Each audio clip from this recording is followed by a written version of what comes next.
জাতীয় ঐক্যমত্য কমিশনের সাথে রাষ্ট্র সংস্কার আন্দোলনের সংলাপ। আজ মতামত জমা দেবে বিএনপি ও এনসিপি। ঢাকা টাঙ্গাইল মহাসড়ক 4 লেনে উন্নীতকরণের কাজের ধীর গতি। এবারও ঈদযাত্রায় লম্বা ছুটিতে ভোগান্তির শঙ্কা। চুয়াডাঙ্গায় মোবাইল ফোন না দেয়ায় নামাজরত অবস্থায় বাবাকে কুপিয়ে হত্যার অভিযোগ, ছেলে আটক।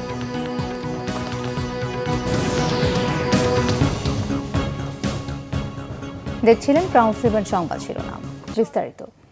জাতীয় ঐক্যমত্য কমিশনে আজ সুপারিশ জমা দেবে বিএনপি মহাসচিব মির্জা ফখরুল ইসলাম আলমগীর বলেছেন, জাতীয় ঐক্যমত্য কমিশনের সুপারিশে ভবিষ্যতে অনির্বাচিত ব্যক্তিদের রাষ্ট্রীয় দায়িত্বে নিয়োগের অযৌক্তিক প্রচেষ্টা রয়েছে, যা অনভিপ্রেত। তিনি বলেন, সুপারিশমালায় সাংবিধানিক কমিশন সহ বিভিন্ন কমিশনের প্রস্তাব করা হয়েছে।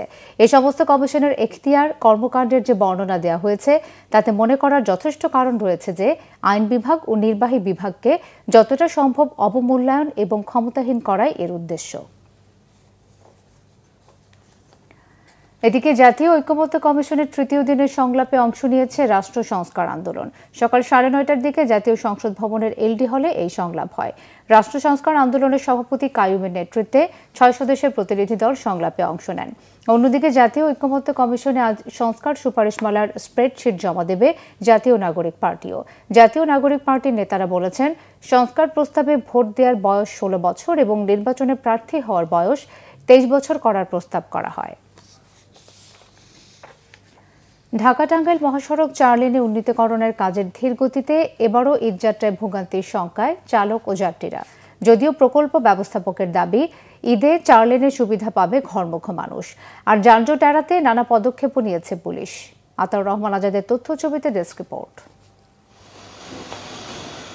ঈদে ঢাকা টাঙ্গাইল মহাসড়কে যাতায়াত সুখকর হয় না ঘরমুখো মানুষের। যানবাহনের অতিরিক্ত চাপ, বেপরোয়া চলাচল এবং 4 লেনের কাজ শেষ না হওয়ায় এবারও ঈদে ভোগান্তির শঙ্কায় উত্তরাঞ্চলের মানুষ। ঢাকা টাঙ্গাইল যমুনা সেতু মহাসড়ক দিয়ে নিয়মিত চলাচল করে উত্তরবঙ্গ সহ 23 জেলার গাড়ি। এবছর উত্তরবঙ্গ থেকে আসা গাড়িগুলো ভুয়াপুর থেকে এলেঙ্গা দিয়ে প্রবেশ করবে ঢাকায়। তবে যমুনা সেতুর সড়কটিতে ওয়ানওয়ে দিয়ে যাবে উত্তরবঙ্গগামী গাড়ি।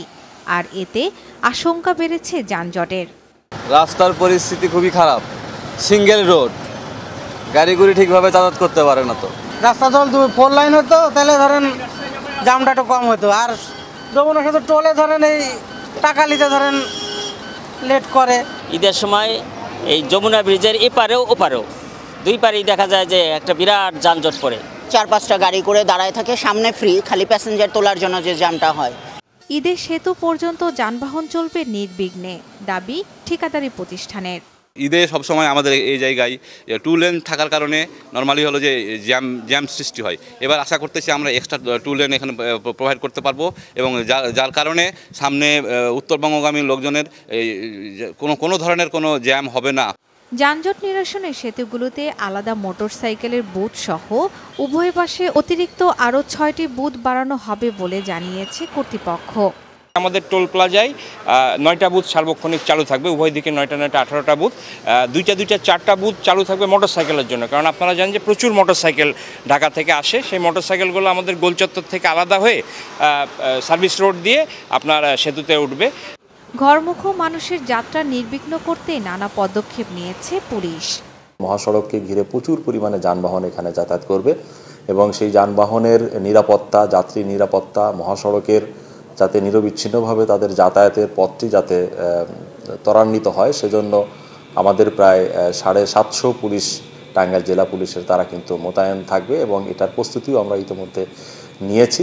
নির্বিঘ্নে যাতে মানুষ ঘরে পৌঁছাতে পারে সে ব্যাপারে সংশ্লিষ্টরা আগেভাগেই ব্যবস্থা নেবে, এমনটাই আশা সবার। Banglavision news desk. চুয়াডাঙ্গায় মোবাইল কেড়ে নেওয়ায় ছেলের ছুরিকাঘাতে খুন হয়েছেন বাবা। এই ঘটনায় ছেলেকে আটক করেছে পুলিশ। শনিবার রাতে পৌর এলাকার পলাশপাড়ায় এই ঘটনা ঘটে। নিহত দদুল হোসেন একই এলাকার মৃত কাজী নূর মোস্তফার ছেলে। পুলিশ ও স্থানীয়রা জানান, ছেলের কাছ থেকে মোবাইল ফোন কেড়ে নেন বাবা। এর জের ধরে রাত 8:30টার দিকে নামাজরত অবস্থায় বাবাকে পিছন থেকে ছুরিকাঘাত করে মাদ্রাসা ছাত্র ছেলে রিফাত। পরে উপর্যুপুরে আঘাত করলে ঘটনাস্থলে মৃত্যু হয় তার। চিকিৎসক জানিয়েছেন, নিহতের শরীরে একাধিক স্থানে ধারালো অস্ত্রের আঘাতের চিহ্ন রয়েছে। গাজীপুরের কালিয়াকৈরে বকেয়া বেতন ও ঈদ বোনাসের দাবিতে সড়ক অবরোধ করে বিক্ষোভ করেছে শ্রমিকরা। সকালে দায়ু গার্মেন্টসের শ্রমিকরা কর্মস্থলে আসার পর এই কর্মসূচি পালন করে। শ্রমিকরা অভিযোগ করেন, বিক্ষোভ চলাকালীন মালিক পক্ষের ইন্ধনে বহিরাগত সন্ত্রাসীরা তাদের উপর হামলা করে। এতে অনেকেই গুরুতর আহত হন। হামলার ঘটনায় একজন শ্রমিকের মৃত্যু হয়েছে এমন খবর ছড়িয়ে পড়লে শ্রমিকরা মৌচাক ফুলবাড়িয়া আঞ্চলিক সড়ক অবরোধ করে বিক্ষোভ করে। এ সময় পোশাক কারখানার ভিতরে ও সামনে থাকা কিছু দোকানপাট ভাঙচুর করে তারা। পরে যৌথ বাহিনীর সদস্যরা ঘটনাস্থলে গিয়ে পরিস্থিতি নিয়ন্ত্রণে আনে। এই ছিল এখনকার মতো। পরের সংবাদ দুপুর 2টায়। এর আগে একটা রয়েছে নিউজ টপ 10 দেখার আমন্ত্রণ রইল। এছাড়া বাংলা ভিশন সংবাদ ও সংবাদ সংশ্লিষ্ট অনুষ্ঠান দেখতে ভিজিট করুন www.bvnews24.com ও facebook.com/banglavisionnews এবং সাবস্ক্রাইব করুন youtube.com/banglavisionnews। ধন্যবাদ।